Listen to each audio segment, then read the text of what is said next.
आचार्य, शिक्षक और मेरे दोस्तों, आप सभी को मेरा प्यारा सलाम।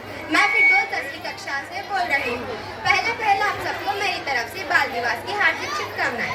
मेरे भाषण से पहले आप सबको मैं एक प्रश्न पूछना चाहती हूँ।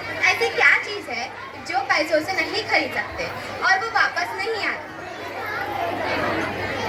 उत्तर आपको आखिर में मिलेगा।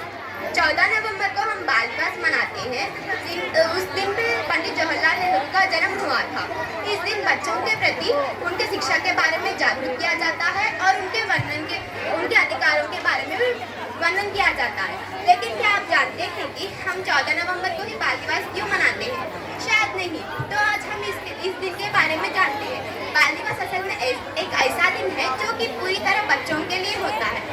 इस दिन भारत के काफी स्कूलों में खासकर बच्चों के द्वारा चाचा नेहरू को याद किया जाता है और बच्चों के अधिकारों के बारे में वर्णन किया जाता है। चाचा नेहरू का कहना है कि आज के बच्चे ही कल के उज्जवल भविष्य है। केवल सही शिक्षा, प्रगति और देखभाल की वजह से उन्हें एक नया जीवन दिया जा सकता है। इसीलिए उन्होंने विभिन्न शैक्षिक संस्थानें जैसे अखिल भारतीय आयुर्विज्ञान संस्थान, भारतीय प्रबंधन संस्थान और भारतीय प्रौद्योगिक संस्थान की स्थापना की थी। भारत में कई स्कूली बच्चों को कुपोषण से बचाने के लिए उन्होंने मुफ्त में भोजन, प्राथमिक शिक्षा और दूध भी उपलब्ध किया। ये एक बड़ा कारण है। लेकिन क्या आप जानते हैं कि स्वतंत्रता के बाद और 1959 से पहले बाल दिवस 20 नवंबर को मनाया जाता था।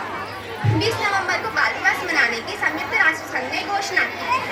लेकिन दुनिया में अलग अलग देश अलग अलग दिन मनाए जाते हैं। जैसे बांग्लादेश में 17 मार्च को, टर्की में 23 अप्रैल, जापान और साउथ कोरिया में 5 मई को मनाया जाता है। स्वतंत्रता के बाद 1959 में भारत में बाल दिवस 20 नवंबर को मनाया गया था। लेकिन 1964 में पंडित जवाहरलाल नेहरू की मृत्यु के बाद समारोह बाल दिवस की तारीख 20 नवंबर से 14 नवंबर को बदल दी गई थी।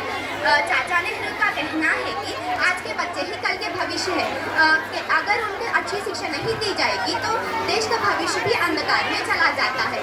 इसी संदर्भ को आगे बढ़ाते हुए दुनिया का सबसे सच्चा समय, दुनिया के सबसे अच्छे दिन, दुनिया के सबसे हंसी पल सिर्फ और सिर्फ बचपन में ही मिलता है। हम सब जानते हैं कि हमारे बचपन में अधिक पूछा गया सवाल एक ही होगा, जैसे आप बड़े होकर क्या बनोगे?